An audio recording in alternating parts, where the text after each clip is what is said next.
The Rugby Zombies Chapter 6 Part 2.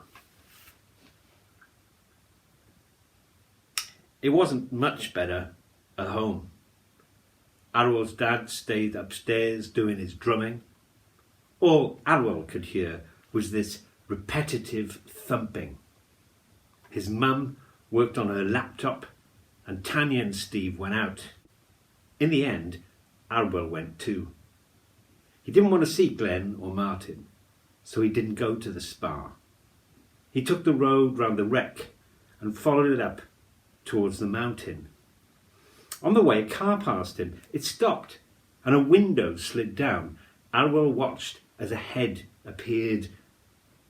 It was Beth from the netball team. Her dad was driving her somewhere. "Hey, Arwell, don't worry about today. I thought you played really well. It wasn't your fault." She smiled. "I saw what happened." Arwell couldn't help smiling back. "Thanks," he said. "It was my fault though. I should have got them to stick to bananas."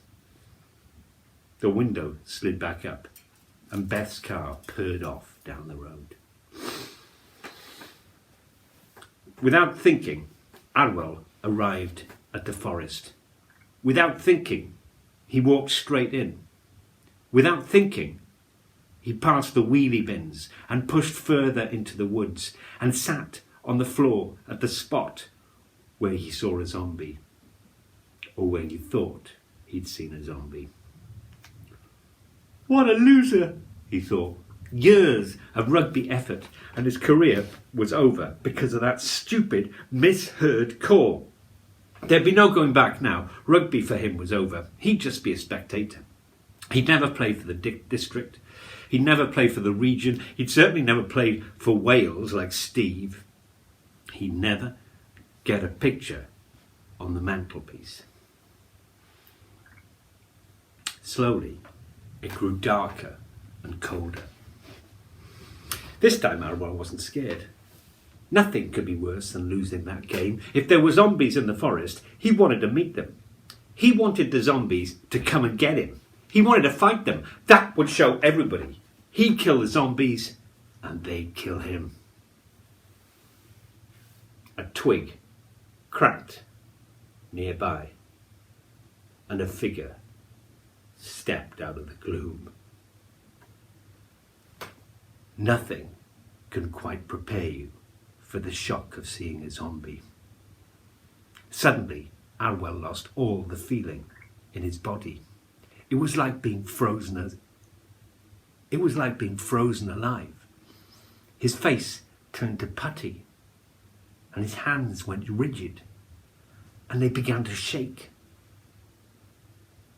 The thing standing in front of him was half dead.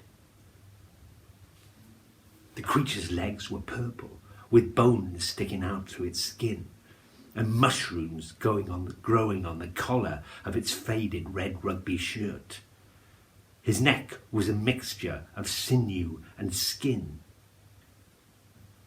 His neck was a mixture of sinew and spine, and his eyes balanced on their sockets like snooker balls overhanging pockets. He had long grey fingernails and bony feet pointing out through a pair of ancient rugby boots. There was a strange smell too, like a combination of fungus and chip fat. Arwell tried to stand up to defend himself. He didn't want to die after all.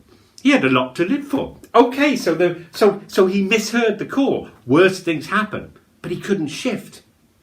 His legs were frozen with fear, and that cold wind was blowing through him again. It felt like his flesh was being ripped from his bones. Arwell stared at the zombie, vaguely registering the 3 Prince of Wales feathers on the mouldering red rag hanging from his skeletal chest. "Oh no," whispered Arwell. "A rugby zombie." The worst kind imaginable. Caught forever on the bridge. Caught forever on the bridge Between injury time and the final whistle, Rugby Zombies are really bad news. "Why did you come back?" asked the zombie. "You knew I was here." Arwell didn't really know how to answer. I wanted to see you," he said. The zombie came closer. "Nobody has ever wanted to see me," he said. Then he straightened up and gestured with his arm. Bits fell off. "Nobody has ever wanted to see us." He had it. Adwell looked around. It just got worse. From all sides, rugby zombies began appearing, dragging their misshapen, decomposing bodies through the pine trees until he was surrounded. They all wore the same kit, ancient Welsh jerseys, rotting on their bodies, the numbers on their backs peeling off like scabs from skin. The zombies were bathed in a silvery light, a white glow which seemed to emanate from them, bright but cold like snow. "You are the first person ever to find us and come back for a second look," observed the zombie. Arwell took to be the leader. The others looked at him. Arwell noticed that they didn't seem very threatening. In their eyes, what was left of them, he didn't see hate or anger. They looked more like dogs, frightened dogs. "Kill him!" shouted a second zombie. Arwell changed his mind. They were very frightening. "Hit first, think second," said the leader, shoving his second in command. "You lost us the game through indiscipline." Number two stepped back and hung his head. "We won't kill you, Arwell," said the leader. "Not yet, anyway.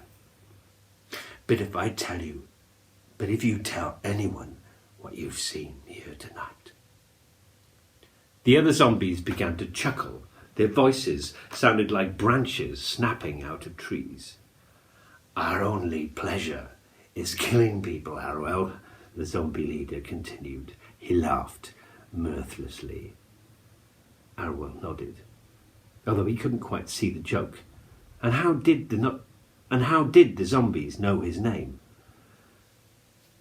"Arwell," the zombie repeated, extending his hand. "We watched you play today. We understand your pain." He pushed his hand out further. It was clear he wanted Arwell to shake it. "How do you know my name?" stammered Arwell. How did you see the game?" The zombie looked down at his hand, half bone, half flesh. "We hide in the shadows. We creep through the drains. We knew the call was bad." Arwell looked at the hand, what was left of it. It was bluish grey colour, and the skin looked like a sort of batter mixture. Arwell put his hand out and slowly moved it towards the zombies. He closed his eyes and gripped. The hand felt much stronger than he'd expected, but cold and damp. Like Play-Doh, he thought. Arwell pulled his hand back, relieved to see that it was still pink. The zombie's hand stayed on his arm. "I'm Delmy, the fullback," he said. "You must come back to us." What if I don't?" asked Arwell. "You don't have a choice," smiled Delmy. All the zombies started to cackle. "Come back tomorrow night," said Delmy. You are the only person who's ever visited us, the one who can help us. You are the one we've been waiting for. The zombies began to slip quietly back into the forest.